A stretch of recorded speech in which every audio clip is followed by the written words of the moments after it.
네, 바로 이어서 두 번째 세션, 미국의 경제 정책의 변화, 바이든 정부의 경제 정책의 우선순위와 한국에 미칠 영향에 대해서 세션을 이어가겠습니다. 네, 저는 성공경제연구소를 맡고 있는 이장우 교수입니다.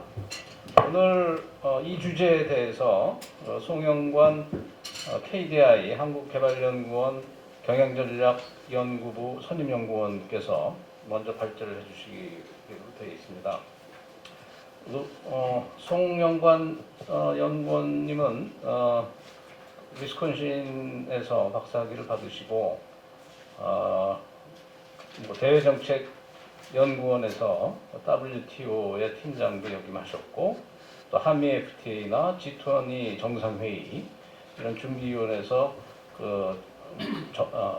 자문을 하신 전문관으로 자문을 하신 그런 그 경력이 있으십니다.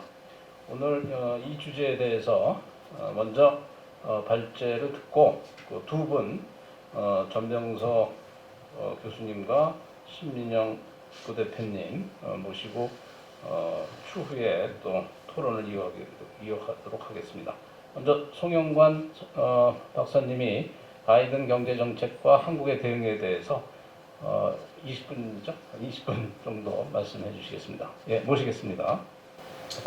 예, 안녕하세요. 예, 이 교수님 친절한 제 소개 감사드립니다. 제가 요즘 좀 가끔 드는 생각이 세계 정세를 보면서 가끔 드는 생각이 1500년대 말 때 생각이 좀 가끔 나요. 여러분들 다 아시다시피 임진왜란 전에 선조가 일본 정세가 좀 불안해가지고 김성일 한국 승사를 보내가지고 일본 정세를 좀 보라 그러지 않았습니까? 근데 91년도에 돌아와서 청윤길 그분은 위험하다. 일본이 반드시 침략할 것이다. 근데 김성일 그분은 반대 얘기를 했죠. 그래서 지금 이제 되돌이켜보면 왜 김성일이 그랬을까 이런 얘기를 하면 그렇지만 그 당시에 결국 받아들여지는 김성일의 의견이 받아들여졌습니다. 그리고 1년 후에 임진왜란이라는 엄청난 일이 나왔죠. 한국이 지금 이중 갈등 이 속에서 여러 가지 일들이 있지만 당나라 이때까지만 해도 한국이 중국하고 이렇게 맞서는 관계였습니다. 1200년대 원나라 침입 같은 거예요. 그래도 임진왜란 그 다음에 경자호가 이루어지면서 이제 조선이 급격히 이제 붕괴가 됐죠. 그래서 참 일본이 우리의 상대가 아니었었는데 정말 지금은 참 우리가 일본한테 침략도 당했고 여러 가지 그런 나쁜 역사들이 있죠. 두 가지 생각이 좀 드는데 첫 번째는 우리가 이 다른 나라의 정세에 너무 우리가 올랐다. 그 다음에 두 번째는 임진왜란 때 우리가 지금처럼 전시작전권이 명나라에 선조가 주지 않았습니까? 그래가지고 임진왜란 때 일본을 우리가 다음에 무찌를 수도 있었는데 그렇게 안 됐죠. 명나라하고 일본과의 관계 속에서요. 그러니까 우리가 자주적이지 못했다. 그래서 우리가 이 두 가지 점은 우리가 좀 지금 현재의 상황을 보면서 또 우리 과거를 생각하면서 이런 국제 정세를 우리가 잘 살펴야 되고 그다음에 우리가 자주적인 정책을 좀 해야겠다. 이 두 가지 점은 중요한 것 같습니다. 그래서 오늘 앞에 첫 번째 세션에서 외교안보 분야 말씀 잘 드렸고요. 저는 이제 경제 분야에 대해서 좀 말씀을 드리겠습니다. 근데 이 경제가 내용이 많습니다. 그래가지고 짧은 시간에 제가 이런 거 자세히 말씀드리기는 힘들고 그래서 좀 저는 큰 방향 속에서 이제 말씀을 드리고요. 그 다음에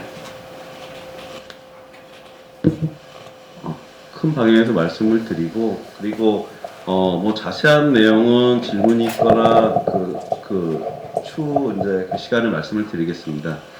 일단 세 가지 파트로 준비를 했는데요. 첫 번째는 이제 바이든 경제 정책을 좀 간략히 좀 말씀을 드리겠습니다.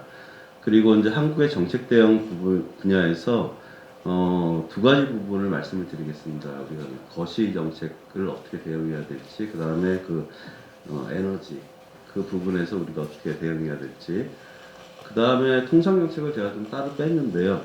바이든이 아직 통상정책에 대해서는 발표를 안 했습니다. 근데 이 부분이 우리한테 미치는 영향은 사실 굉장히 큽니다. 그리고 이거는 외교 안보 그쪽하고 사실 연결이 되고요. 그래서 통상정책에 대해서는 따로 좀 말씀을 드리도록 하겠습니다. 일단 바이든 경제정책을 이렇게 보실 것 같으면 뭐 쭉 이렇게 나와 있죠. 그래서 지난주에 이제 그 1.9조 엄청난 규모죠. 그래서 그 아메리칸 레스큐 플랜 이걸 이제 그 바이든이 서명을 했습니다. 바이든의 경제 정책을 이렇게 좀 간략하게 이제 핵심적으로 말씀드릴 것 같으면 중산층 복원이 가장 중요합니다. 아까 말씀 1세션에서 말씀을 이제 하셨는데요. 그래서 바이든은 엄청나게 그 중산층 지원을 합니다.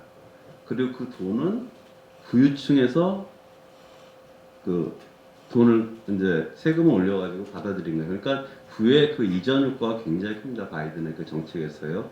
근데 바이든 정책의 크게 봤을 때 그게 가장 중요하다고 이제 볼 수 있고, 근데 여기에 이제 좀 위험이 있습니다. 그래서 제가 두 번째 파트에서 그 위험 부분을 좀 말씀을 드리겠습니다. 그래서 지금 이제 이렇게 화면에서 보시다시피 이러한 쭉 이제 정책이 있는데 지금 이제 1.9조 그게 통과가 이제 시행이 됐고, 그 다음에 중요한 게 이거 끝에서 두 번째 1.3조 그 인프라스트럭처 요 부분이 이제 다음에 이제 국회에서 논의가 될 겁니다.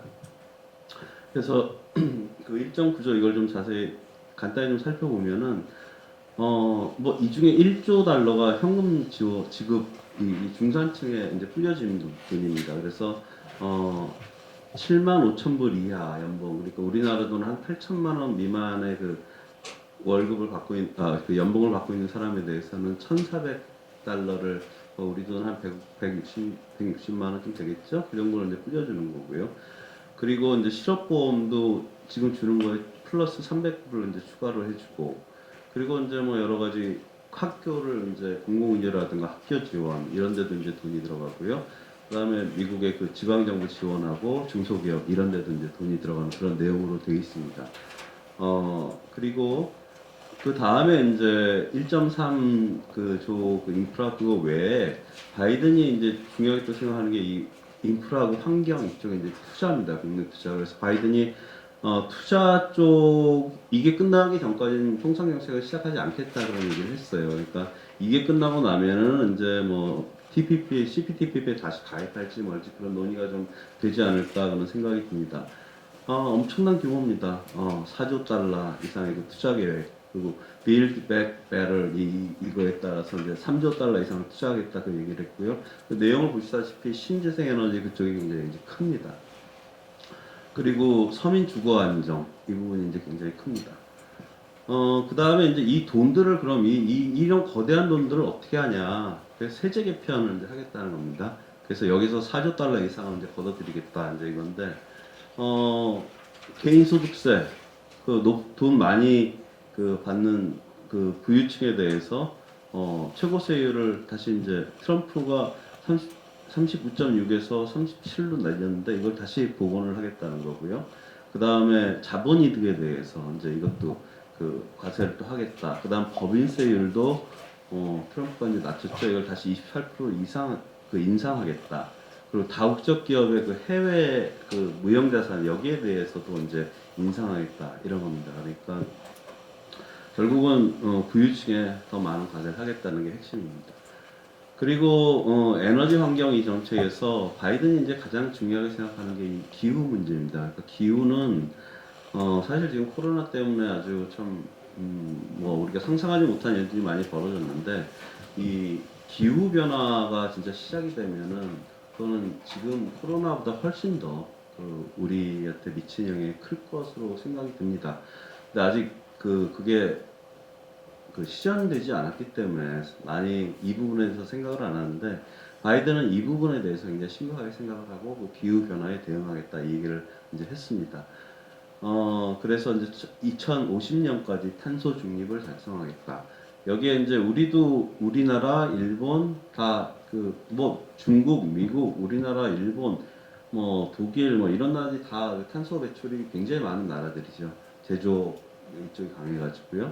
이런 나라들을 지금 다 2050년까지 탄소 중립 그 선언을 했고 중국은 이제 2060년 얘기를 했는데 이게 이제 굉장히 그 세계 그 정세의 흐름을 좀 바꿀 수 있는 그 부분입니다. 굉장히 많은 그 투자가 들어가줘야 되고 그 다음에 일부는 그 우리가 그 특히 우리나라 같은 경우는 이제 그 중화공업이 강하지 않습니까? 이 부분에서는 많은 비용이 또 우리가 감내를 해야 됩니다. 그래서 이 부분에 대해서 우리가 굉장히 적극적으로 대응할 필요가 있습니다. 근데 이 추세는 뭐 지금 미국하고 EU하고 이쪽에서 지속적으로 해가지고 이 추세는 좀 바꾸기가 좀 힘들지 않을까 이런 생각이 듭니다. 그래서 이제 또 바이든은 이러한 그 탄소 중립 외에도 이렇게 대규모 투자를 이제 하는 겁니다. 그래서 이 클린 에너지 이 부분을 하나의 산업으로 육성을 하겠다는 겁니다. 그래서 이 부분에 대해서는 우리도 좀 적극적으로 좀 생각할 필요가 있지 않을까 이런 생각이 듭니다. 그리고 뭐 아까 이제 말씀드렸듯이 그러니까 이런 환경 이쪽을 바탕으로 해가지고 산업 정책을 이제 바이든 이제 피는 거고요. 그리고 아까 1세션에서 이제 말씀을 하셨지만 그 리쇼어링 다시 미국으로 복귀하는 이러한 그 트럼프에서 시작된 정책들을 더 강화하겠다는 그런 얘기를 했고요. 뭐 그런 내용들을 이제 바이든의 주된 경제 정책으로 이제 볼 수 있습니다.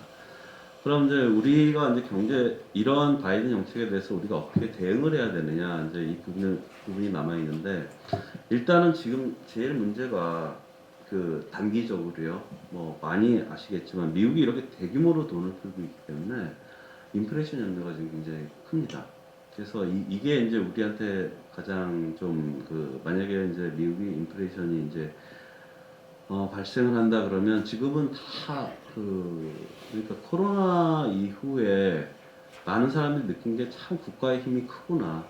그러니까 코로나 발병됐을 때 세계 경제는 2차 대전 이후로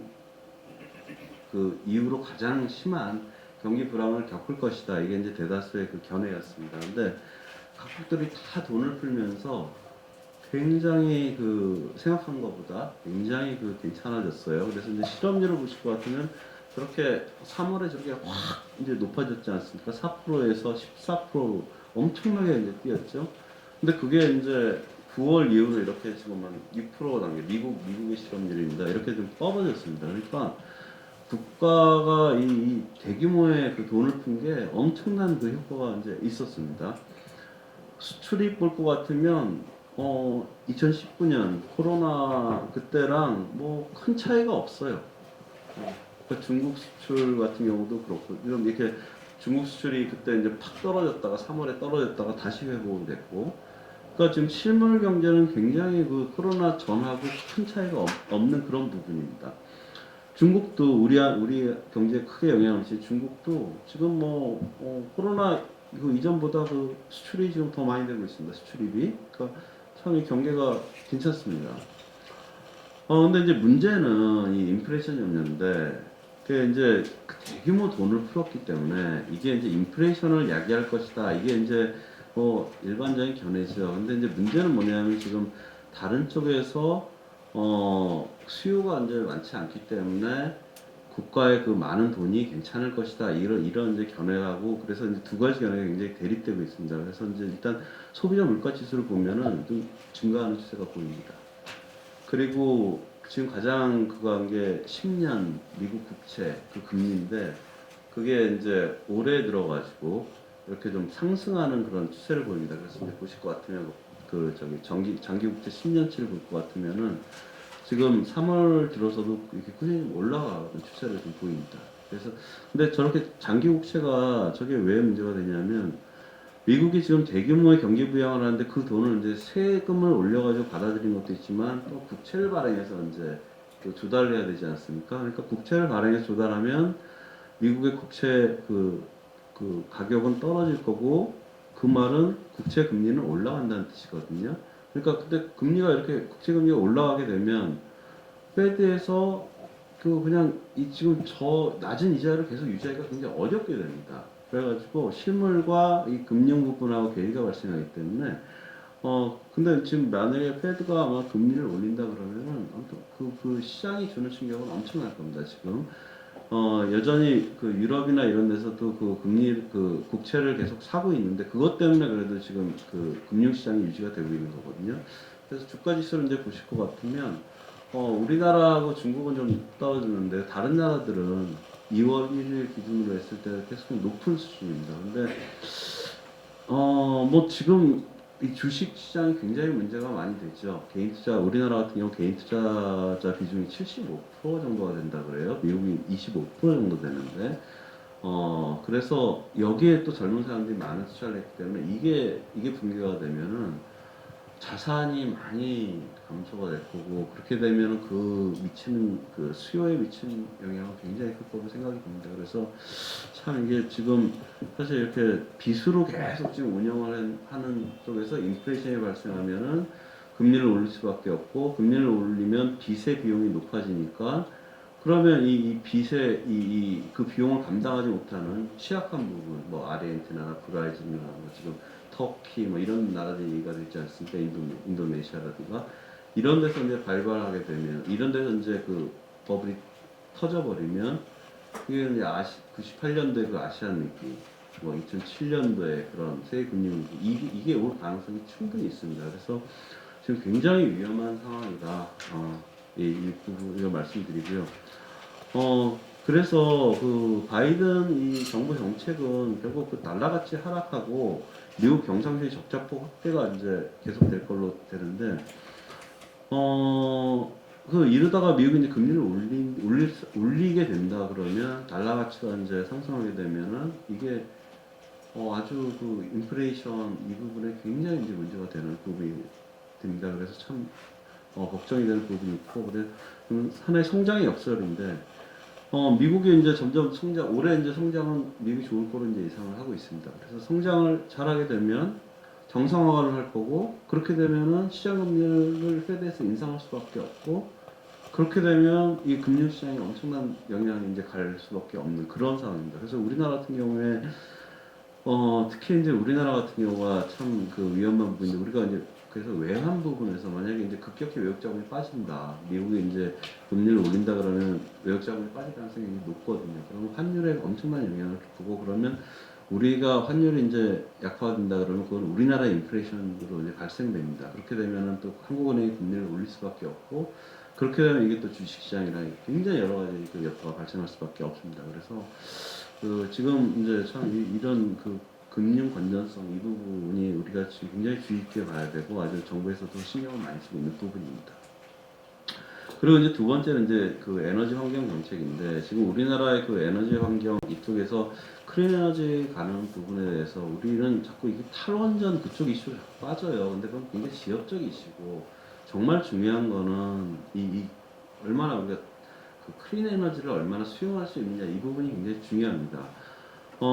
독일 같은 경우가 거의 한 40%될 거예요. 근데 우리나라가 일조량이 사실 굉장히 좋은 나라입니다. 그리고 태양광 같은 경우에 자꾸 산림에선 이쪽으로 이제 지금 그거 되는데 사실 도시를 활용하면 됩니다. 우리가 건물들이 얼마나 많습니까? 도로하고 도시를 활용하면 태양광 할 수 있는 부분들이 굉장히 많거든요. 그리고 태양광은 공짜입니다, 공짜. 그러니까 진짜 그쪽이 다 되고 나면 그리고 지금 그런 기술도 지금 연구가 되고 있다 그래요. 유럽 우주에서 태양광을 이제 해가지고 그걸 전기를 지구로 쏘아주는 그것도 지금 연구가 되고 있다 그래요. 근데 이 친환경 이게 되고 나면 우리 삶이 달라집니다. 공짜예요. 우리가 난방비, 자동차 이런 게 다 공짜로 가능한 세상이 앞으로 올 수도 있습니다. 그러니까 이 친환경 이 부분에 대해서는 우리 스스로 적극적으로 좀 받아들일 필요가 있고요. 그렇기 위해서는 이 RE100 이 부분이 이제 굉장히 지금 중요합니다. 그래서 그 RE100 이게 이제 RE가 그 리뉴어블 에너지 100%라는 뜻이거든요. 여기에 지금 뭐 세계 주요 기업들이 다 가입되어 있습니다. 그러니까 여기에 가입하면은 이제 재생에너지 비율을 못 맞추는 기업들은 그런 가입한 기업에 물건을 팔 수가 없어요. 그러니까 이게 그 세계적으로 굉장히 중요한 이슈인데 우리는 지금 몇 군데밖에 아직 가입을 안 했습니다. 그래서 이게 굉장히 중요하고 산업통상자원부에서 이제 그 한국형 그 RE100 이거를 올해부터 이제 도입한다고 했거든요. 그래서 이 부분이 사실 굉장히 우리가 중요하고, 그리고 이런 신재생 에너지 이쪽에 이제 그 시장을 진출해서 산업을 키우는 게 우리한테 굉장히 중요하다고 생각이 듭니다. 그리고 이제 시간이 이제 얼마 없으니까 통상정책에 대해서 좀 간단히 말씀을 드릴 수밖에 없는데, 조금 더 볼게요. 아, 그래, 감사합니다. 예. 공부를 해야 돼. 예, 통상정책은 일단 바이든의 통상정책은 아직 뭐 발표는 안 됐는데, 바이든이 이제 그 Why America Must Lead Again이라는 그 Foreign Affairs에 작년에 이제 글을 발표했습니다. 그래서 이 글에 대해서 이글을 이제 뭐 세계 지도자들이 다 읽어보셨죠. 여기도 이제 읽어보신 분들이 많을 겁니다. 여기 내용을 바탕으로 해가지고 바이든의 그 통상정책을 이제 그 특징을 하면 네 가지로 이제 요약할 수가 있습니다. 첫 번째가 다자주의하고 국제기본 준수, 그다음 두 번째 노동환경 기준 강화, 그리고 세 번째 미국 중심 공급망 강화, 그다음에 대중국 관계 업무선 지속. 이 네 가지로 이제 특징을 요약할 수가 있습니다. 다자주의하고 국제규범 준수는 이거는 참 우리로서 진짜 환영할 겁니다. 그러니까 지금 국제법이라는 게 사실 애매한 개념이잖아요. 왜냐하면 법이라는 게 만드는 게 중요한 게 아니라 지키고 그게 지키는 게 중요하고, 근데 지키는 게 중요하게 되려면은 안 지켰을 때 제재를 할 수 있는 수단이 있어야 되지 않습니까? 근데 국제법이라는 거는 참 그런 게 참 애매하잖아요. 그래가지고 참 한데 미국이 여태까지 그런 역할을 해온 겁니다. 안 지킨 나라에 대해서 제재를 이제 했던 거예요. 근데 트럼프가 이걸 다 뒤집었습니다. 근데 우리나라 같은 경우에는 이런 만약에 국제법이 없으면 우리가 국제사회에서 부당한 일을 당했을 때 어떻게 할 방법이 없습니다. 힘의 논리로 물이 가면은 그냥 정글에 있는 약자가 밖에 안 되는 거예요. 그래서 국제법이라는 게 사실 굉장히 중요한데, 이러한 그 바이든이 그 미국이 2차 대전 이후에 만들어 놓은 국제규범을 다시 준수하겠다, 이건 우리로서는 굉장히 환영할 만한 일입니다. 그래서 우리가 앞으로 미중 관계 속에서 우리가 참 입장을 정하기가 힘든 부분이 많은데, 저는 그 우리가 이 국제법 준수라는 원칙을 가지고 행동을 해야 된다고 생각합니다. 우리가 여기서 벗어나가야 되고, 우리가 신뢰를 잃어버리게 된다면 우리는 정말 그 정글에 그냥 놓인 토끼 같은 그런 신체가 될 수도 있습니다. 그 다음에 이제 노동환경 기준 강화, 이 부분에 대해서는 바이든이 만약 CPTPP에 다시 가입한다 그러면 분명히 그 USMCI라든가 이런 속에서 이제 강화된 그 노동환경 이 부분이 이제 들어갈 겁니다. 우리가 그 노동 부분에서 최근에 이제 우리가 국제규약 그 ILO 그 4개 핵심 협약 이제 그걸 이제 국회에서 이제 통과를 했나요? 근데 그게 사실 우리한테 굉장히 중요한 부분입니다. 왜냐하면 한미일편에도 그 내용이 들어가 있고요. 그다음에 우리가 앞으로 CPTP 이게 굉장히 중요한데, 이걸 하려고 그러면 그걸 안 지키면 안 됩니다. 그러니까 우리가 좀 국제적으로 또 우리가 지키기로 약속을 했고요. 그러니까 그런 거를 국내 정치의 상황에 따라 가지고 국제적으로 한 약속을 우리가 어긴다. 그럼 우리는 정말 명분을 잃게 되는 아주 위험한 상황에 놓이게 될 겁니다. 그리고 이제 미국 중심 공급망 구축 이 부분에 대해서는 이제 그 쿼드에서 좀 이런 논의도 있고 그렇죠. 그래서 이 부분도 저 바이든의 그 중요한 정책이고요. 그리고 대중국에 대해서는 강경 노선을 지속하겠다. 그렇게 이제 얘기를 이제 했습니다. 그래서 지금 인권 문제까지 이제 가게 되면 사실 이제 중국하고 미국하고의 그 부분은 참 어려운 부분이 되지 않을까 이런 생각이 이제 들고요. 그럼 이제 전망을 이제 볼 것 같으면 뭐 전통적으로 민주당의 보호주의체 그 색깔이 강했습니다. 그러니까 그 부분에 대해서 이제 바이든도 크게 벗어나지 않고, 또 공정무역이라고 이제 뭐 아시죠? 나프타 90년대 이제 나프타 하면서 이제 그 공정무역 이런 얘기가 많이 나왔는데, 결국 같은 룰에서 우리가 해야 되고 같은 환경 속에서 같이 이제 해야 된다. 근데 이게 참 개념이 좀 애매합니다. 공정무역이라는. 그래서 이 공정무역이라는 얘기를 하는 순간 사실 보호주의적인 그쪽으로 가기가 되게 쉽습니다. 근데 우리는 이 WTO 구조 개혁 지금 이게 굉장히 큰 이슈인데, 우리로서는 WTO가 굉장히 중요합니다. 우리의 그 보호막이 WTO예요. 그래서 이게 굉장히 중요하고, 그리고 무역협정에서 그 노동환경 기준 강화할 거 아까 말씀드렸고요. 요런 부분은 이제 전망인데, 우리는 그러면 어떻게 해야 되느냐. 일단 WTO 이 개혁에는 우리가 적극 동참할 필요가 있습니다. 그리고 CPTPP 가입은 저는 굉장히 시급한 상황이라고 생각이 듭니다. 우리가 중국에 대해서 의존도가 우리 경제 25%가 4분의 1이 중국에 의존하고 있지 않습니까? 근데 이 앞으로 첨단, 특히 우리나라가 많이 의존하고 있는 이 반도체 이 분야에 대해서 미중 갈등은 점점 심해질 가능성이 굉장히 큽니다. 그래서 이로 인해서 지금 우리가 중국을 통해서 이러한 여러 가지 경제 의존 이런 관계가 굉장히 위험에 처할 가능성이 높습니다. 그래가지고 우리는 수출 시장을 빨리 더 다변화해야 되고 내수 키워야 되고 이게 굉장히 필요한데 가장 좋은 게 CPTP입니다. 지금 RCEP을 우리가 가입했지만 RCEP하고 CPTP는 질이 다른 그 다국적 협정입니다. 그러니까 CPTP는 우리가 사실 가입한다 그러면 뭐 이미 우리가 일본하고도 RCEP에서 이제 같이 들어가 있기 때문에 사실 큰 문제가 없습니다. 일본이 뭐 정치적인 이유로 좀 반대할 수도 있겠지만은 뭐 일본은 그래도 우리가 농산물 유일한 그 수출 국가 일본 아닙니까? 그래서 우리가 이 CPTP를 빨리 가입해야겠다. 이게 중요할 것 같고요. 그 다음에 또 중요한 게 탄소 국경 조정세입니다. 기후변화 관련해서 지금 EU에서 이걸 굉장히 급격히 그 가속을 하고 있습니다. 그래서 며칠 전에 존 페리가 그 지금 기후 대사지 않습니까? 그 EU에 가가지고 너무 빨리 가지 말자 이제 이런 얘기를 이제 했는데 근데 바이든 행정부 내의 요 탄소 국경 조정세 이 부분은 굉장히 그 논의가 많이 될 겁니다. 그래서 우리가 여기에 대응하기 위해서는 우리가 빨리 그 재생에너지 이 부분에 대해서 우리가 빨리 수용을 많이 해야겠다. 이렇게 말씀을 드릴 수 있겠습니다. 예, 이상 마치겠습니다. 예, 감사합니다. 우리 송영관 박사님이 짧은 시간 내에 미국의 경제 정책의 윤곽과 우리가 또 대응해야 될 부분을 아주 명확하게 지적을 해주신 것 같습니다. 저 자신도 공부가 많이 됐고요. 특히 거시금리 정책이나 에너지 환경, 또 통상 부분에 우리가 어떤 생각을 하고 어떤 대응을 해나가느냐에 대한 그런 감을 익히는데 아주 유익한 말씀을 해주셨습니다.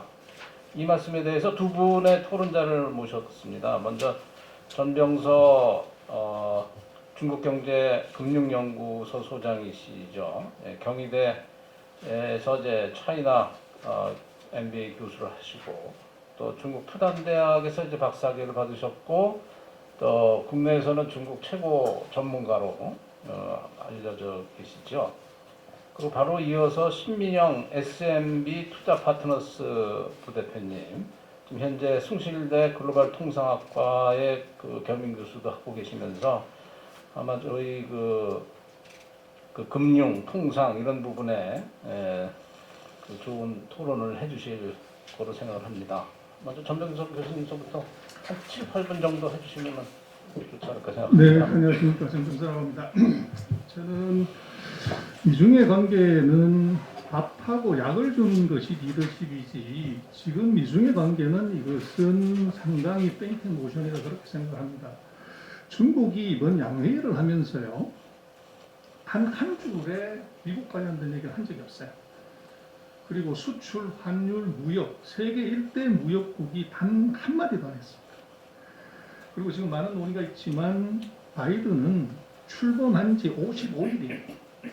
거기서 제가 볼 때는 정책에 나올 장관들이 업무 파악이 안 되는 상태이기 때문에 그것은 공약 정도로 추정을 해야 될 것 같다고 그러는데 제 결론은 이렇습니다. 싸움 두려워하면 다친다. 그래서 이번 같은 경우는 제가 볼 때는 누가 먼저 사실은 동맹국 안에서 제가 볼 때는 미국은 동맹이 배반하지 못하게끔 먼저 내부 단속해놓고서 중국 공략한다. 그래서 미국은 누가 먼저 때리냐? 그것은 미국이 동맹국을 도망가지 못하게 먼저 때린 다음에 때리지 절대로 미국보다 이번에는 빨리 안 때릴 것 같다. 그렇게 얘기를 드리고 싶고요. 그래서 미국의 전략 뭐 여러 가지 말씀 주셨지만 저는 저 70일 아까 송 박사님 얘기하신 70일에 주목합니다. 앞으로 5년 뒤면 저게 90일입니다. 미국의 동맹 제가 볼 때는 아까 주제 키노트 발표하신 데 얘기하셨지만 해명을 한다는 것의 핵심은요. 삼국지에서 18개 제후들이 해명을 하지만 이해관계가 다 달라요. 핵심은 리더십은 그 해명에서 뭘 얻어먹냐는 것을 제공하지 못하면 그 해명은 의미 없습니다. 제가 볼 때는 미국 이번에 얘기를 했어요. 4가지. 반도체, 히토류, 배터리, 의약품. 여기서 이제 이익을 줄게 이렇게 얘기를 했는데 이게 실이 있냐를 한번 봐야 될 것 같고요. 그래서 지금 아직 100일이 안 된 상태에서 바이든 얘기는 제가 볼 때는 조금 신뢰하기 어렵고 소위 말하는 나토만 적어도 제가 볼 때는 걷는 상당히 약하다. No action talking only. 그래서 저는 좀 이번에 다르게 보는 것은 바로 바이든의 내각을 보면 여성이 역대 최대예요.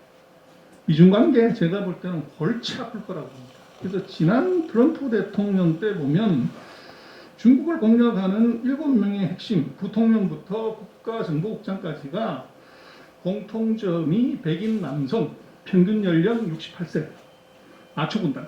근데 이번에 바이든은 40, 50대에 여성이 5명, 남성이 2명, 평균 연령 54세. 그리고 더 재미난 것은 USTR 대표, 지난번 83세 로버트 라이트에서 이번에는 45세 대만계 중국계 여성 캐서린 테이. 여기서 전략이 분명히 달라집니다. 그래서 이게 뭐가 나올 거냐는 제가 보기에는 아직도 뚜껑도 안 뗐다. 지금은 그냥 토킹 온이 하는 것이고 구체적인 정책은 한참 있어야 된다. 그래서 저는 바이든의 그 특징을 한마디로 얘기하면 바이든은 스파이더맨이고 트럼프는 슈퍼맨이다. 금을 치는데 뭐 온갖 언론 무슨 온갖 정부 정책에 바이든의 키워드 하나를 고르려면 알라이언스 동맹입니다. 근데 그 동맹에 구체적인 내용이 없는데요. 이번에 얘기를 했습니다. 요 4군데서 하자. 근데 문제는 배터리, 히토리, 의약품, 반도체인데 여기서 서플라이 체인 얘기를 합니다만은 지금 우리 한국 같은 경우는 많은 이제 걱정이 미국의 쿼드에서 우리가 빠져 있다. 그래서 우리는 이류 동맹이다. 이렇게 이제 자주 하는 얘기를 하지만 저는 반대라고 봅니다. 우리가 이 미국이 동조하라고 하는 7가지 여기에서 우리가 한 개 빼놓고는 다 동조를 안 했어요. 그러니까 미국 용면에서 빼는 건 맞지만 제가 볼 때는 그것이 아니라 미국의 그 피벗 투 에이시아 전략하고 이 인도 패시픽 전략이 달라졌기 때문에 그렇습니다.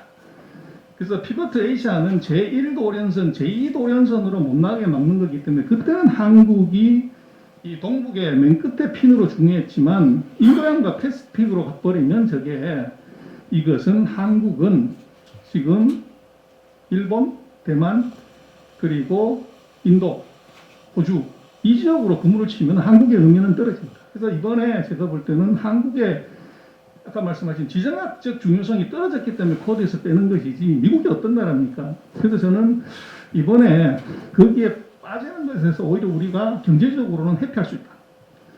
그래서 지금 미국의 저런 바이든에 있어서는 제가 볼 때는 3가지 우리한테 리스크가 있는 것이 바이드노믹스가 뭐냐 그러면 저는 파이트노믹스라고 얘기했습니다. 왜 그러냐? 미국하고 지금 중국은요, 하늘은 스스로 돕는 자를 돕는데 지금은 자기를 돕는 자만 돕습니다. 미국의 동맹에 협조 안 하면 두드려 팰 겁니다. 2번째. 지금 아까 기후협약 얘기를 했지만 제가 볼 때는 아니 임기 4년밖에 안 되는 대통령이 30년, 50년 뒤에 그럼 대통령 8번 더 해야 되는데 그거 불가합니다. 이것은 페이트 모션입니다. 오히려 제가 볼 때는 탄소세. 중국을 트럼프가 4년 동안 관세로 공략했지만 관세 올렸더니 미국 소비자가 앞소리 난 거죠. 그러나 탄소세로 공략하게 되면 제가 볼 때는 기후협약 소련이 위성이나 무기 군비 견제하고 똑같습니다. 누가 지금 CO2 제일 많이 방출하냐면 중국이죠. 중국의 재정 부담 이거 경쟁 붙이면 제2의 소련을 만들 수 있다. 그래서 이게 녹색 경제가 바로 바이든이 중국을 때려잡는 진짜 무기다. 과도 경영시키는 거고. 그 다음에 한국 경제 관련되는 건요. 제가 볼 때는 바이어메리카 함정입니다. 미국 트럼프는 아메리카 퍼스트 얘기했지만 바이든은 바이어메리카를 하려면 메이드 인 아메리카 있어야 되는 거죠. 이것은 트럼프 바이든 똑같아. 오히려 한국이 미국으로 파는 물건도 줄어들 수 있다.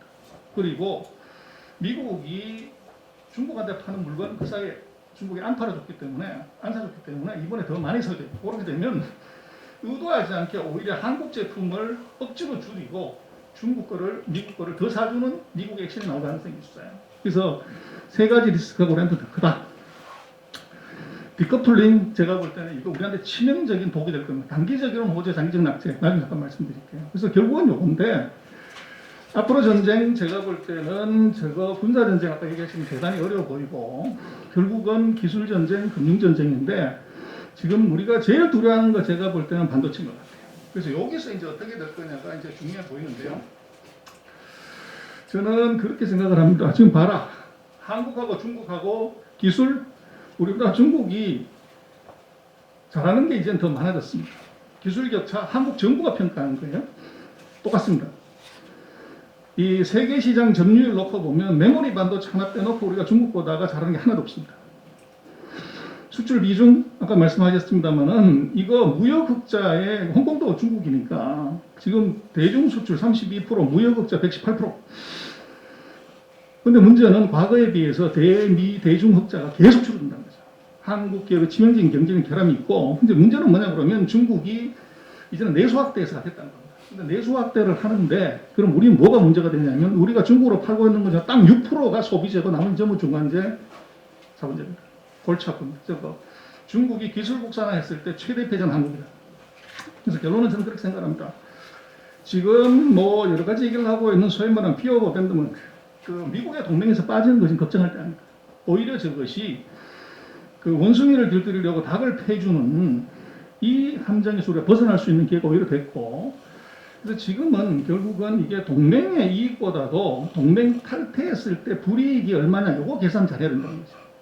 그리고 우리로 놓고 보면 지금 미국이나 중국에서 이게 그 군사적인 문제, 외교적인 문제보다는 돈 버는 게 급선무예요. 전 세계 다 똑같은데. 근데 지금 한국 같은 경우에 제가 볼 때는 공안 얘기보다도 중국이 시장 확장하고 미국이 저거 중국 때려줄 때 여기서 우리가 뭘 팔래 그러는데 거기 아이템은 지금 SBBBF 반도체, 바이오, 배터리, 뷰티, 파이낸스 요 5개에서 승부를 내야 되는데 제가 볼 때는 여기에 지금 그 반도체 하나 빼놓고 독보적인 기술력이 떨어져요.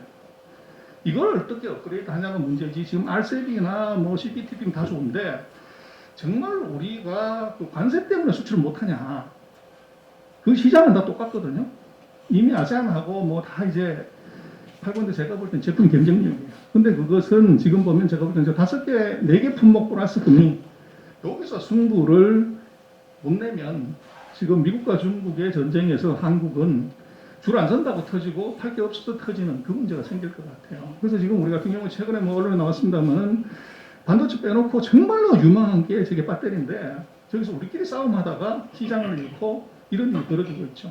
그래서 제가 볼 때는 저기에 저 4가지 분야에서 우리 국가적인 힘을 조금 포커싱하고 어떻게 보면 이번에는 아마 군사적 외교적 측면에서 우리가 미중의 싸움이 좀 벗어나 있기 때문에 오히려 경제적인 측면에서 목숨 걸고 하면 오히려 외교 군사 쪽에서의 그 이득이 오히려 큰 게 아닌가 저는 개인적으로 그렇게 생각합니다. 예.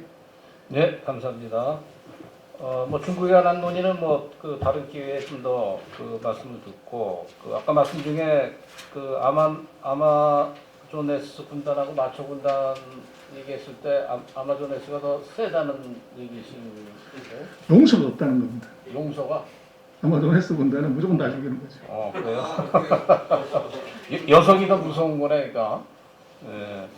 그러니까 그 대중 강경도는 더 세질 거다라는 전망이신 것 같고, 그다음에 쿼드에서 지정학적인 한국의 가치가 감소하는 문제에 대해서는 정치 외교 사이드에서도 좀 이따가 좀 그 논의를 좀 해주셨으면 좋겠는데 정말 그런 식의 영향으로 갈지 이따 송 박사님 좀 더 얘기해 주셔도 괜찮을 것 같고요.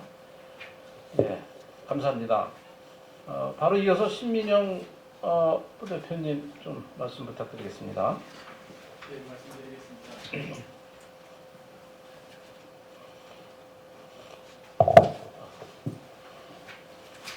송 박사님 공부 많이 했습니다. 상당 부분 동의하고요. 그리고 제가 지금 말씀드릴 부분이 상당히 이제 겹치기도 할 것 같습니다. 그런 가운데 일부 보완할 포인트가 있지 않을까 싶습니다. 근데 그나마 상당 부분 좀 원론적인 그런 수준이다라는 것을 먼저 말씀을 드리겠습니다. 전체적으로 볼 때 발제가 이제 상당히 포괄적, 경제적인 측면에서 봤다라고 하지만 상당히 포괄적이고 구체적으로 분석 정리했다라는 느낌이고요. 그 가운데 아까 말씀하신 것처럼 통상 정책을 상당히 중요하게 다루는데 그건 역시 최근에 워낙 그 질서가 통상을 포함한 국제 질서가 이제 터뷸런트하고 그런 또 최근 들어서 또 이제 미국의 가버넌스가 바뀌었다는 그런 점 그런 것을 고려한다면 그리고 오늘 포럼 주제와도 상당히 이제 통한다는 측면에서 적절한 점이지 아닌가 싶습니다. 재정 및 통화 정책입니다. 당연히 뭐 이거는 일단 플러스로 작용을 하겠죠. 미국 경제의 성장세를 높일 거다. 그리고 또 동시에 세계 경제의 성장세를 높일 거다라고 이제 볼 수 있을 것 같고요. 다만 이제 그 일정이라든가 이런 것들을 감안을 할 때 보면은 올해 상반기에는 소비 위축을 완화하고 내년 이후에는 인프라 투자 중심으로 성장에 긍정적인 영향을 미칠 거다. 이렇게 판단이 됩니다. 여기 재정 승수가 좀 이제 소개가 되어 있는데요. 이런 것들을 감안할 때 BOA라든가 JP 모건 이런 데에서는 올해 GDP의 2.0 내지 2.7%포인트 상승 효과가 있는 걸로 이제 보았습니다. 그렇게 본다면은 올해 성장하는 거에 한 3분의 1 정도가 정부의 확장적인 재정 정책에 힘입은 것이다라고 우리가 판단을 할 수가 있을 것 같습니다.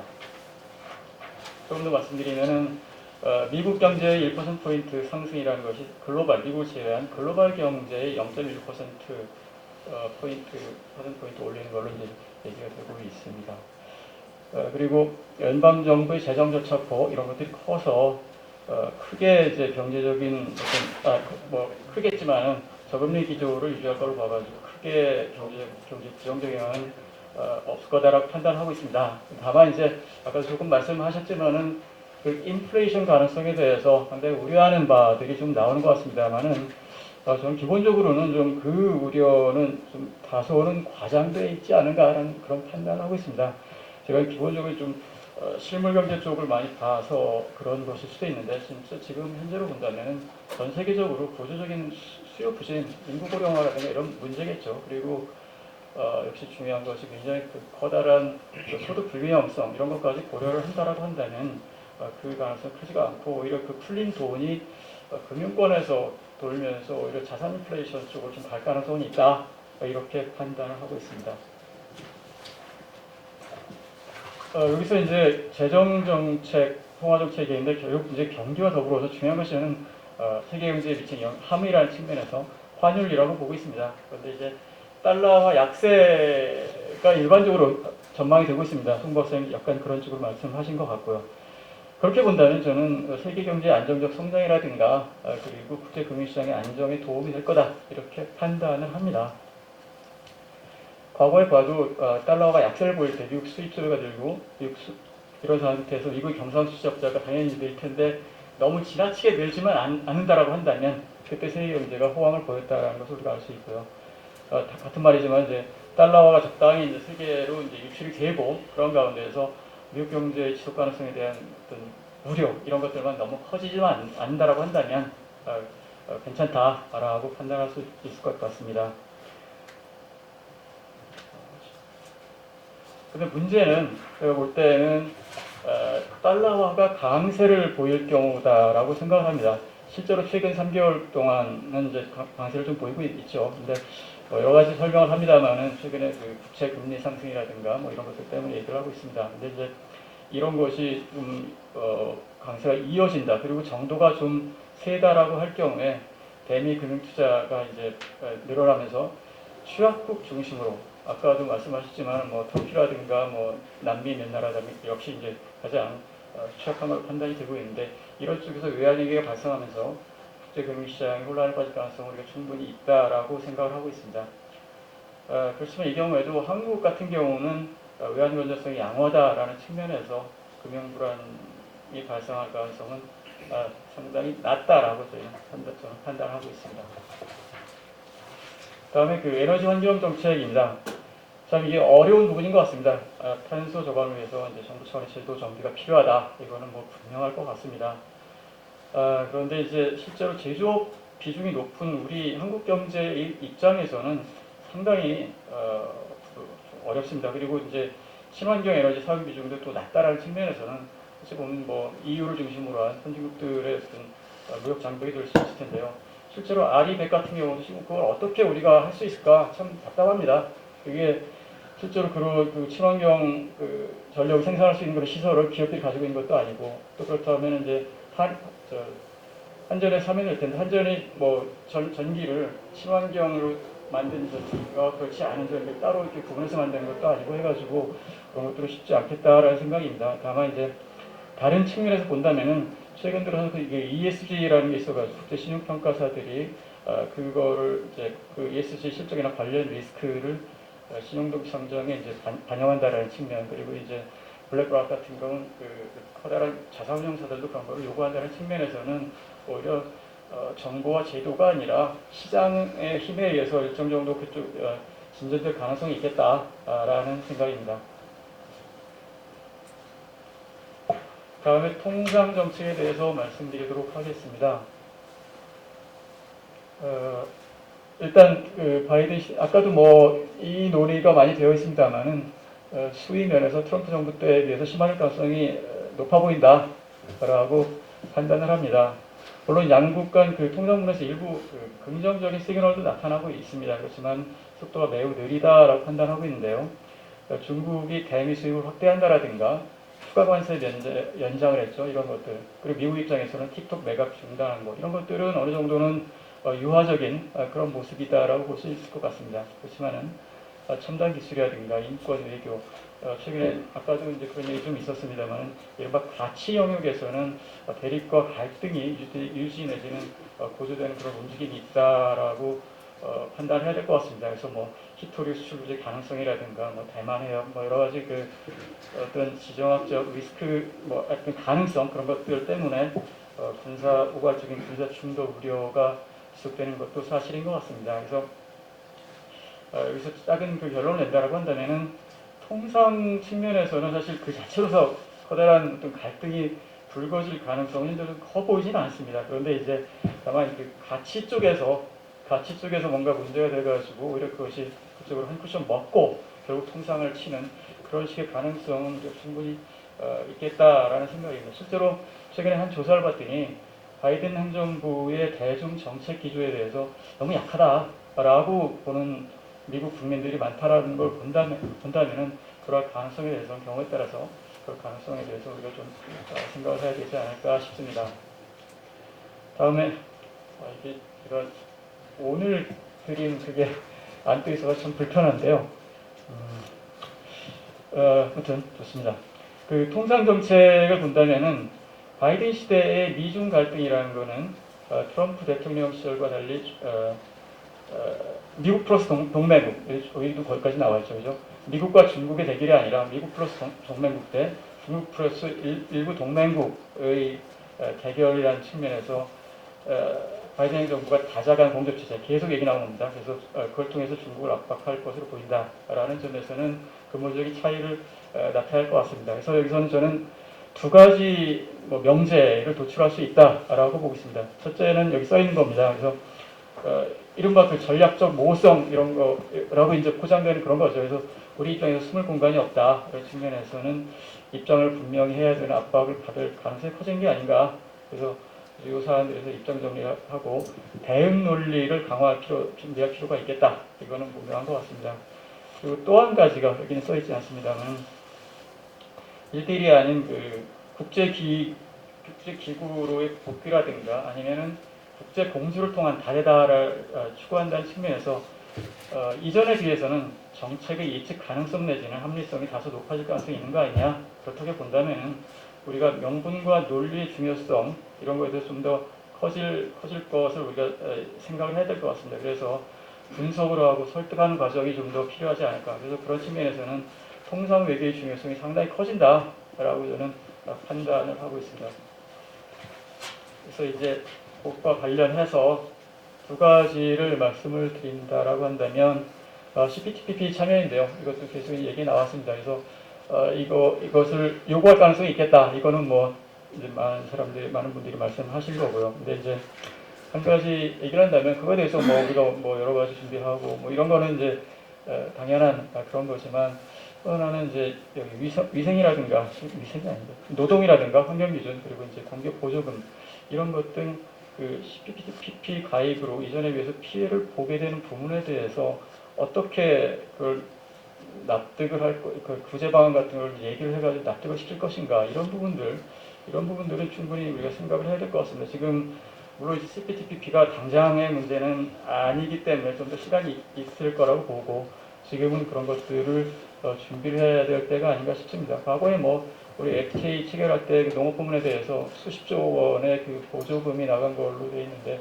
뭐 그만큼은 아니더라도 그와 유사한 그런 것들이 있어야지 되지 않을까 싶습니다. 여기서 워낙 공정성, 내부적인 국내적으로 공정성이 이제 얘기가 되는 그런 상태에서 일방적으로 이걸 받아들여라 이렇게 하기는 좀 쉽지 않은 상태가 아닌가 싶습니다. 그리고 WTO 개혁 같은 경우도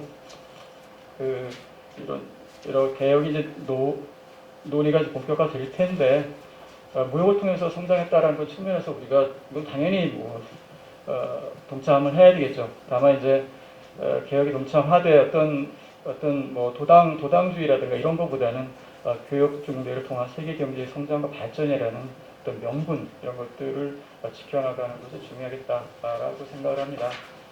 다음 페이지에는 CPTPP 관련 주관 분야별 주요 쟁점을 간략하게 얘기한 거고요. 그 마지막 페이지에 이제 미국 중심의 공급망 구축에 대해서 간단히 얘기를 하면서 마치겠습니다. 사실 이런 거 지금 얘기가 되고 있고 앞으로도 좀 더 강화될 가능성도 있다라고 생각을 하는데 특히 이제 지난 2월 하순에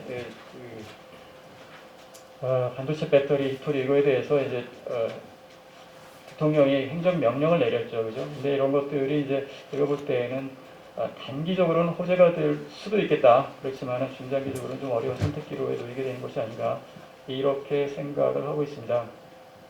그래서 뭐 당연한 거지만 반도체와 배터리 등에 대해서 대중국 수입을 제한한다라고 할 경우에 미국 내 우리가 이제 생산 설비도 있고 해서 이럴 경우에 이제 반사 이익을 누릴 수 있겠다라고 생각을 하는데 조금 이제 뭐 여러 가지 상황이 좀 화시해지면서 미국이 중국의 수입을 줄이면서 동맹국들에도 중국과의 거래를 축소 내지는 중단을 요구한다. 이럴 경우에 우리가 어떻게 할 거냐 이런 부분들인데요. 사실 쉽지 않겠죠. 그렇지만 이제 이게 그렇게 또 현실화되기도 쉽지는 않을 거라고 생각을 합니다. 일단 미국 쪽에 어떤 서플라이 체인이 있고 미국을 제외한 중국을 중심으로 한 서플라이 체인 이런 것들이 사실 완전히 모 쪽에 비시 배타적인 그런 서플라이 체인이 사실 현실적으로 어렵다라는 겁니다. 지금은 어떤 식으로 굉장히 아주 복잡하게 얽혀 있어가지고 현실적으로 당장 이거 해라 그러면은 향후 몇 년 동안 이거를 해결하기가 좀 어려운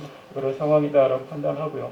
두 번째는 이제 경제산업 논리로는 이렇게 요구하기는 어렵겠죠. 어차피 이게 워낙 복잡하게 얽힌 문제고 그거의 그 코스트가 더 클 수도 있기 때문에 그렇지만 아까도 얘기한 것처럼 결국 이제 외교 안보 이른바 가치 충돌로 인한 그것이 또 이제 우회해가지고 이쪽으로 이제 칠 경우 그럴 가능성은 충분히 있겠다라는 생각입니다. 그래서 결국 이제 이거에 대해서 조그만 결론을 낸다면은 가치의 충돌로 막다른 골목에 설 때까지는 우리가 명분 쌓기와 설득력 제고에 힘을 써야 되는 것이 아닐까 생각을 합니다. 네, 감사합니다. 또 앞에서 얘기했듯이 우리 자체의 전략적 입장 뭐 이런 거를 해야 된다는 얘기가 앞에서도 좀 나왔습니다만 두 분의 토론에 대해서 우리 송영관 박사님이 간단하게 좀 코멘트 좀 부탁드리겠습니다. 예, 그 두 분 말씀 잘 들었습니다. 두 가지에 대해서 제가 좀 간단히 말씀을 드리겠는데 첫 번째는 그 기후 변화 관련입니다. 전 박사님이 기후 변화가 이제 이제 바이든이 중국을 때리기 위한 그러한 정책이 전략이 아닐까 이런 말씀을 이제 하셨는데 저는 조금 생각이 다릅니다. 그러니까 트럼프가 만약 기후 변화를 들고 나왔다면은 저는 전 박사님 의견에 동의했을 겁니다. 근데 바이든은 트럼프하고 달리 신뢰가 되게 높은 사람입니다. 그러니까 신뢰가 높다는 말은 말과 행동이 많이 일치가 됐다는 거죠. 그리고 바이든은 그간 많은 그 정치 활동 속에서도 굉장히 높은 신뢰를 갖고 있는 사람입니다. 그래서 그 사람의 글을 보면은 기후 변화는 미래를 위한 준비다. 그래서 저는 그 의견을 많이 동의를 하거든요. 그리고 사실 기후변화 부분은 중국하고 미국의 협조가 필요한 부분입니다. 그게 지금 뭐 미국하고 중국하고 관계가 5G 뭐 이런 반도체 이런 쪽에서는 악화될 가능성이 되게 높은데 기후변화는 그게 성공하기 위해서는 중국과 미국이 중국의 협조를 얻어내야 됩니다. 그렇지 않으면 성공하기가 힘들고요. 그래가지고 저는 그 기후변화 부분은 바이든이 뭐 중국을 겨냥해서 한 정책이라는 그런 생각은 좀 안 하고 있습니다. 두 번째는 그 이제 무역 그 뭐 CPTPP 이런 부분이 왜 중요하냐 관세 뭐 그 몇 프로 뭐 이런 그 생각을 하실 수도 있는데 작년에 우리나라 그 제조업의 그 영업 이익률이 몇 프로인지 아십니까? 4%가 조금 넘습니다. 그러니까 기업들이 그 4%, 5% 이게 이제 그 마진이에요. 근데 관세가 그 아세안이라든가 중국이랑 10% 넘는 데가 되게 많습니다. 그러니까 10% 이게 굉장히 중요한 겁니다. 그게 우리가 보기에는 되게 별거 아니게 느껴져도 우리나라 평균 관세율이 6%거든요. 그러니까 이게 기업의 영업이익이 높습니다. 그러니까 기업들은 이게 굉장히 중요한 부분이고 또 하나 경제가 성장하기 위해서 가장 중요한 게 규모의 경제 효과입니다. 이게 이제 뭐냐면 경제가 성장하려면은 결국 기업이 잘 성장을 해야 되겠죠, 각각. 근데 물건을 이제 이렇게 만들 때 많은 초기 비용이 들지 않겠습니까? 그 만들고 나가지고는 이걸 생산할 때 추가 비용은 적게 들어요. 그러니까 많이 팔릴수록 적은 비용으로 많은 이익을 얻을 수가 있는 겁니다. 이게 규모의 경제거든요. 이게 활성화돼야지 경제가 발전하는 겁니다. 근데 우리나라는 너무 지금 중소기업에 쪼개져 있어가지고 규모의 경제 부분이 발생을 안 하고 있거든요.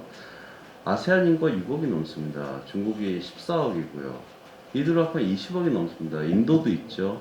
30억이 넘습니다. 이런 인구들을 대상으로 해가지고 우리가 물건을 팔아서 규모의 경제가 발생한다 그러면 우리나라 그 경제는 당연히 성장하지 않겠습니까? 그래서 저는 이런 데서 우리가 이렇게 국내에 머물러 5천만 이 국내에 머물지 말고 이렇게 좀 세계를 바라보면서 우리가 해야 된다. 그래서 무역협정은 물론 경제적 이익도 있지만 또 사람들한테 이게 하나의 시장이 아닐까. 기본적으로 FTA라는 건 외국과 우리나라 하나의 시장으로 이제 묶는 게 기본적인 정책인데 이런 쪽에서 국민들한테 그 인식 전환도 가져오는 효과도 있다고 봅니다. 그래서 저는 참 뭐 그런 면에서 되게 중요하다 이런 생각을 하고 있습니다. 네, 감사합니다. 바로 이어서 종합토론 뭐 시간이 제가 좀 공부하느라고 시간을 좀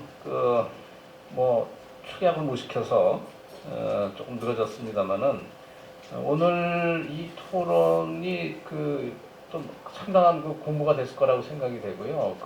또 이유는 여기 발제해 주신 두 분의 선생님들하고 또 토론해 주신 네 분, 전부 국내 최고 전문가 분들을 또 그 주제에 맞게끔 잘 모셔서 그렇게 된 것이고요. 그 오가나이징을 전부 우리 송경진 원장님이 해주셔서 마이크를 우리 송경진 원장님이 마이크를 넘겨서 좀 종합 토론을 좀 할 수 있게 하겠습니다. 네, 좀 부탁드리겠습니다. 그 약속한 시간은 다 끝났는데요. 그 어떻게 가능할까요? 네? 끝났어? 네, 시간이 다 됐어요. 뭐 추가적으로 이쪽에서도 좀 하실 말씀이 있으실 테니까 거꾸로 정치외교 쪽에서 뭐 잠깐 좀 한 말씀 듣고 네. 뭐 추가적으로 하고 해서 한 5분, 10분 정도, 10분 정도 추가적으로 좀 하시죠. 이쪽으로 오셔야 돼요. 네, 네, 그럼 일단은 이쪽으로 오시고요. 네.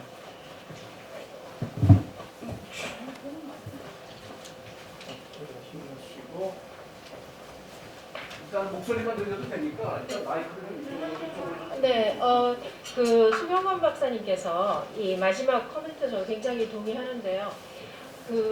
제가 이 외국 국내에 들어와 있는 외국 공무관 또 뭐 상위 사람들 또 해외에 있는 한국을 좀 보는 사람들한테 가장 많이 듣는 얘기 중에 하나가 그거예요. 한국이 경제대국이라고. 한국이 경제대국이라고 12경제대국이라고 얘기를 하는데 한국에 막상 들어와서 비즈니스를 해보려고 하면 굉장히 어렵다. 굉장히 폐쇄적이고 자국 이익만 챙긴다. 이런 컴플레인들을 굉장히 많이 해요. 제가 리튼 컴플레인도 받아왔고 최근에도 그러면서 한국의 그렇게 폐쇄적인 입장을 취하면서 국제사회에서 국제기구에서 무슨 수장을 하겠다는 거냐, 꿈도 꾸지 마라, 이런 그 시각들이 굉장히 많아요. 그래서 그 부분을 개선하기 위해서 시스템적인 규제, 체제적인 그 개선이 이루어져야 되는 거잖아요. 그러기 위해서는 사실은 어떤 그런 그 외부에서 들어오는 CPTPP 같은 그 틀이 상당히 도움이 될 수 있다, 이렇게 생각을 하고요. 이 쿼드 문제, 그 다른 일정 때문에 가셨는데 그 두 분께서는 이제 한국의 쿼드 그 지지 참여 문제에 대해서 이번에는 제기하지 않을 거다라고 말씀을 하셨는데, 저는 뭐 시각이 조금 다릅니다만 보도가 됐는지는 모르겠습니다만 오늘 아침에 그 제넷 옐런 그 재무장관이 홍남기 부총리하고 전화 통화를 했어요. 그래서 한미 동맹을 재차 강조하고 이 그 경제 금융 분야에 이 협력을 강화해야 된다. 일종의 상당히 독선이 깔린 거죠. 그래서 그 동맹 단속에 나섰다, 저는 그렇게 평가를 하는데요. 그 정병서 박사님께서는 우리의 지정학적 중요성이 줄었기 때문에 오히려 우리가 스페이스가 더 많은 거 아니냐라는 지적을 하셨어요. 그런데 사실은 돌이켜보면 우리가 지정학적으로 중요했기 때문에 괴롭힘도 사실 많이 당했는데, 고통도 많았는데 그로 인해서 그 베네핏도 굉장히 많았거든요. 자, 그래서 이 그 전략적 중요성이 감소했다. 우리가 이 문제에 대해서 이 주장에 대해서 어떻게 생각하시는지 박홍서 박사님께서 그 입장을 좀 대신해 주시고, 다른 분들께서도 의견이 있으시면 이 문제에 대해서 좀 발언해 주시기 바랍니다. 그리고 정병호 박사님 또 카운터 아규먼트 하실 기회를 드리겠습니다. 일단 좀 외교안보 쪽에서 네네. 좀 해주시면. 감사합니다. 오늘 너무 많은 걸 배웠고요. 공부가 되는 시간 너무 좋은 것 같고요. 그 미국의 한국에 대한 미국의 그 입장, 저는 기본적으로 이제 좀 이론적인 좀 큰 그림을 좀 그리고 싶은데, 결국 동맹 관계고, 동맹 간에는 이제 어벤던먼트하고 인트레먼트, 그 딜레마에 항상 빠지게 됩니다. 지금 한국에서는 그런 좀 미국이 우리를 버릴 거 아닌가? 뭐 이런 두려움들이 좀 있는 것 같은데, 저는 오히려 그 측면에서는 미국의 대한국 동맹 딜레마가 한국의 대미국 동맹 딜레마보다 더 강한 게 아닌가. 한국의 지정학적 가치 미국 포기할 수 없다라고 저는 생각을 합니다. 그래서 오히려 그런 차원이라면, 그것이 큰 구조라면 한국이 조금 더 당당하게 대응을 해야 될 필요성이 있는 것 같고요. 그래서 조금 한국이 난처해지는 상황이, 북한이 막 도발을 하고 한반도 위기를 조성하면 미국이 강경 대응을 하고, 그럼 한국은 미국의 동맹국이기 때문에 빨려 들어갈 수밖에 없어요. 그거 상당히 난처한 상황입니다. 그래서 저는 구체적인 방법론 중에 하나는 뭐 전시작전권 환수 이런 얘기가 많이 나오는데, 그것도 하나의 방편이 될 수 있다. 그렇게 된다라고 하면 북한이 벼랑끝 외교로 의도적으로 위기를 조성했을 때 한국의 자율성이 그만큼 커질 수 있지 않을까? 이거는 이제 구체적인 방법론도 한번 생각해 봅니다. 예, 이상. 네. 예, 아까 한 박사님 말씀하신 그 CPTPP 같은 경우는요, 저는 우리가 조금 그 큰 그림에서 얘기하지 말고 기업한테 좀 물어봐라, 이게 중요할 것 같아요. 그래서 왜 그러냐 그러면, 이게 지금 RCEP 같은 경우가 돼 있는 국가하고 지금 CPTPP에 들어가 있는 국가 중에서 우리가 포함이 안 된 나라가 멕시코, 페루, 칠레 뭐 이런 나라들이에요. 거기 우리 비중이 얼마 되지 않아요. 그래서 그렇게 놓고 보면 지금 언론에서 얘기하고 하는 CPTPP의 실익이 과연 뭐냐, 또 거기서 우리가 노동이라든지 뭐 이런 거 부담해야 되는 비용이 굉장히 크다는 거죠. 그래서 좀 프랙티컬하게 한번 접근할 필요가 있다는 거고, 그 다음에 지금 그 동맹에서 빠진 거 너무 걱정하지 않아도 된다고 제가 이제 여러분들에게 말씀 올린 이유는, 이번에 이미 제가 볼 때는 바이든이 중국을 죽이는 전략 4가지 동맹을 얘기를 했어요. 그래서 아까 여러분들이 말씀하셨지만 이게 기술 이게 중요한데 그게 히토류, 반도체, 배터리, 그다음에 바이오 이렇게 얘기를 했는데 문제는 여기서 한국이 사실은 우리가 너무 아까 박사님 얘기하신 것처럼 쫄 필요가 없는 것이 이걸로 중국을 사실 공략하는 겁니다. 근데 문제는 중국에 대해서 반도체를 스톱시키면 중국 죽어요. 근데 문제는 그 전에 무슨 문제가 생기냐면 시가총액 세계 1등인 미국의 애플이 주가가 폭락을 할 위험이 있어요. 왜? 애플은 단 한 대 아이폰, 아이패드, 아이팟을 미국에서 안 만들어요. 100% 중국에서 만듭니다. 그래서 이게 지금 이 리스크가 크다는 거고 지금 그 히토류 같은 경우는 미국은 빵 지금 세계 수출하는 걸 보면 중국이 58, 한국 빵 그리고 배터리 중국 38, 한국 35, 미국 빵 반도체 중국 15%, 미국 12%, 한국 21%. 그래서 이게 지금 미국이 얘기하는 경제동맹에서 이 배터리하고 반도체에서 한국을 빼고서는 이거 동맹이 안 되고 있습니다. 이게 두 개 빠졌거든요. 그리고 지금 만약에 한국을 뺀다고 하면 아까 얘기하셨지만 지금 미국의 이 경제동맹에서 치명적인 구멍이 뭐냐면 전 세계 반도체 회사가 중국에 이미 들어가 있다는 거예요. 그래서 한국에 대해서 반도체 수출하지 마 그래도 좋은데 문제는 이미 한국의 삼성전자 하이닉스가 중국에 공장이 있잖아요. 그럼 그것은 메이드 인 차이나지 메이드 인 코리아가 아니에요. 그래서 지금 이 경제동맹에서 제가 볼 때는 한국이 조금 이게 우리가 그 묘수를 써도 사실은 사드 때하고 상황이 좀 다르다. 그리고 그거를 중국이 알고 있기 때문에 한국을 제재하기가 굉장히 어려운 문제가 지금 있다고요. 그래서 제가 볼 때는 안을 조금 더 깊이 들여다놓고 보면 지금 말씀하신 동맹에서의 그 빠지는 것이 아니라 이것이 이게 실익이 없기 때문에 외교 쪽에서는 뺀 거지만 경제동맹에서는 한국이 이거는 진짜 리치필인 것 같아요. 그래서 지금 왜 배터리가 중요하냐 그러면 전 세계가 지금 뭐 미국도 그렇고 한국도 그렇고 오늘 뭐 유럽도 그렇습니다만은 전기차에 목숨 거는데 이 전기차는 이거는 반도체가 산업의 쌀이라고 그러면 전기차는 이건 배터리가 쌀이에요. 그런데 이거를 지금 한국하고 중국이 거의 이제 몰빵쳐서 하고 있는 상황에서 미국이 한국에 대해서 이걸 동맹을 하지 않으면 이건 중국 제재 절대 못하는 거죠. 그래서 제가 볼 때는 조금 어란듯이만 좀 냉정하게 놓고 보면 한국이 지금 돌아가는 관계에서 외교 군사 쪽에서 너무 우리가 너무 이제 경도돼 있고 그러는데 결국은 실익 측면에서 좀 놓고 보면 사실은 우리 겉으로는 뭐 미국이나 중국에 대해서 조심하는 척 하지만 액추얼리 실익을 놓고 보면 그렇게 지금 나쁜 상황이 저는 아닌 것 같아요. 그래서 조금 국민 전체에 대해서도 조금 자신감을 불러일으킬 필요가 있고 과도한 피해의식을 이제 우리가 강조하는 거 이건 아닌 것 같아요. 그래서 정말 팩트를 놓고 봐야 되는 거죠. 그러면 좀 조금 더 이제 우리가 얘기하고 또 전략을 여러 가지 좀 가져갈 부분이 많이 있지 않나 그렇게 생각합니다. 네, 그 말씀에 덧붙여서 그래서 저는 자꾸 우리의 그 프린시플 원칙 그리고 우리의 전략 그 리튼 다큐멘트가 필요하다고 제가 자꾸 말씀을 드리는 거예요. 어제 그 영국에서 글로벌 브리튼이라는 그 매년 이제 나오는 그 보고서이긴 합니다만 거기에도 이제 중요한 부분이 지금 우리가 논의하고 있는 이런 내용이거든요. 근데 그 영국에서 최근 들어 그 미국 신행정부의 기조를 낮추느라고 말로는 굉장히 세게 이 레토릭이 많이 나왔거든요. 근데 그 내용이 그렇지가 않아요.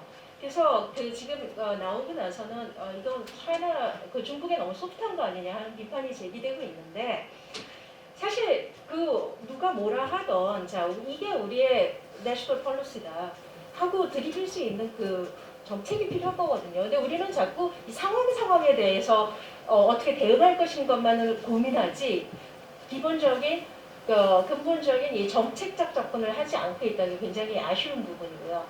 그 말씀하신 대로 경제인들에게 물어봐야죠. 굉장히 중요하죠.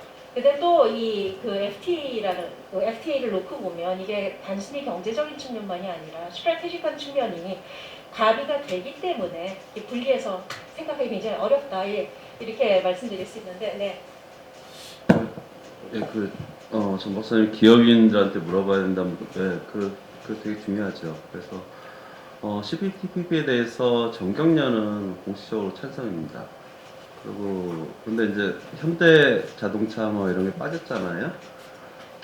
근데 그 천성연단도 빠졌고 근데 이제 CPTPP가 그게 이익이 뭐냐 거기에 대해서 이제 많은 분들이 좀 그 의견을 제시하셨어요. 그리고 결국 한일 FTA 아니냐 CPTPP는. 그래서 뭐 한일 FTA 그거 2000년 우리 처음 시작한 FTA가 한일 FTA입니다. 2000년대 초반에요. 실패했죠. 그런데 그거는 CPTPP의 가장 유력한 누적 원산지입니다. 우리가 삼성이라든가 현대라든가 이런 데 글로벌 경영을 하는 회사들입니다. 자동차 부품이 몇 개인 줄 아십니까? 한 2, 3만 개의 부품이 들어갑니다. 휴대폰 하나에 700개에서 1000개의 부품이 이제 들어갑니다. 우리가 지금까지 중국에 이렇게 수출이 많은 건 그런 부품이나 이런 것들이 이제 수출이 되는 거거든요. 근데 이제 삼성전자가 예를 들어서 베트남에서 지금 휴대폰을 엄청나게 만들고 있지 않습니까? 근데 우리가 CPTP에 가입을 안 하면 우리나라 부품을 사용해가지고 삼성전자가 만들면 메이드 인 베트남이 안 되는 거예요. 그래가지고 관세 혜택을 못 받는 거예요. 근데 일본에서 수입하면은 그건 메이드 인 베트남이 됩니다. 그러니까 우리 부품 소재 업체들이 CPTP에 가입 안 하면은 굉장히 불이익을 받게 되는 상황이 되는 겁니다. 우리나라에서 가장 중요한 게 중소기업들을 어떻게 육성할까 생산성이 굉장히 중요한 부분인데 중소기업들이 결국 부품 소재 이쪽에 그 기업들입니다. 그래서 우리가 좀 모델로 삼아야 될 건 사실 독일의 그런 부분이 우리 모델이지 않겠습니까? 그래서 이걸 살리기 위해서 제가 아까 말씀드린 규모의 경제라든가 이런 걸 하기 위해서는 CPTP가 그래서 굉장히 중요한 겁니다. 그래서 저는 뭐 현대 자동차도 반대할 이유가 없어요. 글로벌 경영을 하는 데이기 때문에 삼성전자도 반대할 이유가 없어요. 그래서 오직 반대가 좀 있는 부분이 이제 예를 들어 농업 부분인데 일본에서 농업 CPTP 일본 가입하지 않았습니까? 근데 일본에서 그 농업에서 이제 이렇게 양호한 부분이 한 78% 정도밖에 안 됩니다. 다 여는 게 아니에요. 우리가 한미 FTA나 이런 데보다 훨씬 적어요.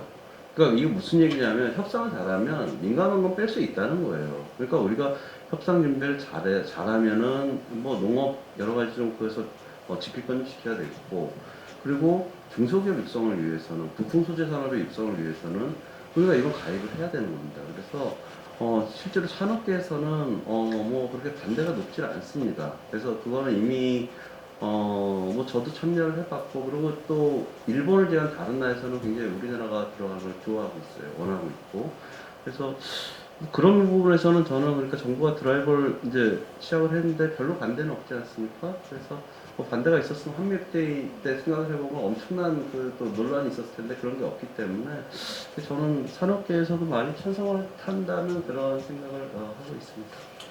예, 마지막으로 요즘 보면 제 지인들도 그렇고 일반 국민들이 이 인플레 오는 거 아니냐 이런 걱정들을 굉장히 많이 하시더라고요. 그래서 제가 사실은 신민영 박사님께 종합 토론 때 인플레 문제를 여쭤보려고 이어막 해놨는데 아까 다 말씀을 하셨어요. 그래서 제가 질문 드릴 내용이 없습니다.